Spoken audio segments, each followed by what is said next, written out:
എന്ത് അതിക്രമങ്ങൾ കാണിച്ചാലും സുപ്രീം കോടതിയിൽ എത്തുന്നിടം വരെ അതിനെക്കുറിച്ച് വിഡ്ഢിന്യായങ്ങൾ നിരത്താം.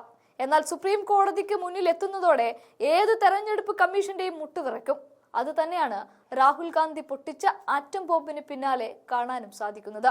രാഹുൽ ഗാന്ധി എന്ന പ്രതിപക്ഷ നേതാവിനെതിരെ നോട്ടീസ് അയച്ചുകൊണ്ട് ജയിലിലിടുമെന്ന് ഭീഷണിപ്പെടുത്തുകയായിരുന്നു തെരഞ്ഞെടുപ്പ് കമ്മീഷൻ. അതിനിടയ്ക്ക് രാഹുലിനെ വധിക്കാനുള്ള ഗൂഢാലോചനയും നടന്നു എന്ന തരത്തിലൊക്കെ വാർത്തകളും പരന്നിരുന്നു. എന്നാൽ ഇവിടെയൊക്കെ രാഹുൽ ഗാന്ധി എന്ന പ്രതിപക്ഷ നേതാവ് ഉന്നയിച്ച് പുറത്തുവിട്ട തെളിവുകളോടൊപ്പം നിന്നുകൊണ്ട് തെരഞ്ഞെടുപ്പ് കമ്മീഷനെ വിറപ്പിക്കുകയാണ് സാക്ഷാൽ സുപ്രീം കോടതി. രാഹുലിനെ തൊട്ടുപോകരുത് എന്ന നിലപാടാണ് ചീഫ് ജസ്റ്റിസ് എടുക്കുന്നത്. വോട്ടർ പട്ടിക വിവാദങ്ങൾക്കിടെ തെരഞ്ഞെടുപ്പ് കമ്മീഷനെതിരെ നിൽക്കുകയാണ് സുപ്രീം കോടതി. ബീഹാറിലെ വോട്ടർ പട്ടിക തീവ്ര പരിഷ്കരണത്തിന്റെ ഭാഗമായി പട്ടികയിൽ നിന്ന് ഒഴിവാക്കപ്പെട്ട വോട്ടർമാർക്ക് ആധാർ കാർഡ് ഉപയോഗിച്ച് പരാതി നൽകാം എന്നാണ് സുപ്രീം കോടതിയുടെ ഉത്തരവ്. ആധാർ കാർഡ് ഹാജരാക്കി പരാതികൾ ഉന്നയിക്കാമെന്ന് സുപ്രീം കോടതി വ്യക്തമാക്കുകയാണ്. ഇടക്കാല ഉത്തരവിലാണ് സുപ്രീം കോടതിയുടെ നിർണായക നിർദ്ദേശം ആധാർ രേഖയായി പരിഗണിക്കാനാവില്ല എന്നാണ് തെരഞ്ഞെടുപ്പ് കമ്മീഷന്റെ നിലപാടുണ്ടായിരുന്നത്.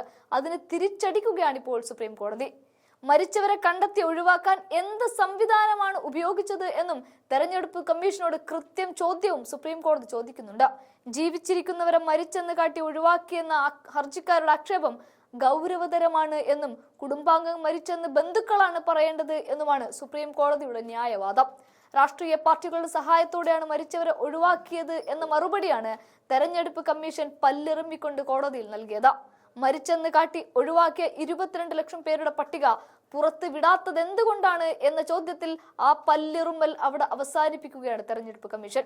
വെബ്സൈറ്റിൽ പ്രസിദ്ധീകരിച്ചാൽ ഹർജിക്കാരുടെ ആക്ഷേപങ്ങൾ അവസാനിക്കുമല്ലോ എന്നും വോട്ടർ പട്ടികയിലെ ആക്ഷേപങ്ങൾ അറിയാൻ അവസരം നൽകണമെന്നുമാണ് മാനദണ്ഡമെന്നും കോടതി പറയുന്നുണ്ട്.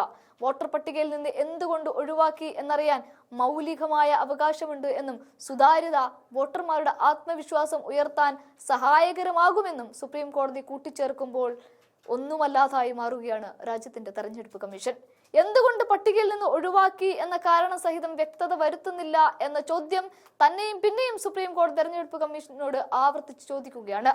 ഒഴിവാക്കപ്പെട്ടവർക്ക് ആവശ്യമായ നടപടികൾ സ്വീകരിക്കാനാകുമല്ലോ എന്നുമാണ് കോടതിയുടെ പറച്ചിൽ. ബീഹാറിലെ വോട്ടർ പട്ടിക തീവ്ര പരിഷ്കരണത്തെക്കുറിച്ചും സുപ്രീം കോടതി പ്രതികരണം നടത്തി. തെരഞ്ഞെടുപ്പ് കമ്മീഷന്റെ നടപടികൾ യുക്തിപരമാകണമെന്നതാണ് സുപ്രീം കോടതി വ്യക്തമാക്കുന്നത്.